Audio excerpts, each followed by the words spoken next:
এবার মেঘার হুঙ্কারে কেঁপে উঠল গাঙ্গুলি বালি। আয়ুষ্মান কি পারবে কুসুমকে বাঁচাতে?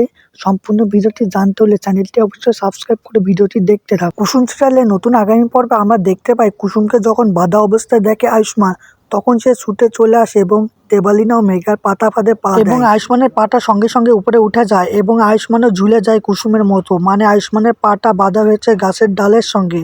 আয়ুষ্মানকে আর দেখা যায় না। ওইদিকে মেঘা আর দেবালিনা চলে আসে কুসুমের কাছে। তখন আয়ুষ্মান ওইদিকে চিৎকার করে বলতে থাকে, কুসুম বলো কে ওখানে, তোমাকে আমাকে কে বেঁধে রেখেছে? তখন কুসুম তো কিছুই বলতে পারে না, তার মুখটা কাপড় দিয়ে বাঁধা ছিল। তখন দেবালিনা এসে কুসুমের সামনে দাঁড়িয়ে বলতে থাকে, বেচারা আয়ুষ্মান কোনোদিনও জানতে পারবে না যে তার আসল খুনি কে।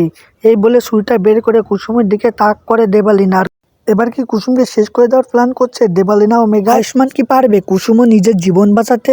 সম্পূর্ণ ভিডিওটি দেখতে থাকুন এবং চ্যানেলটা অবশ্যই সাবস্ক্রাইব করে রাখুন এবং কমেন্টে বলে যান তারা কি বাঁচতে পারবে কিনা।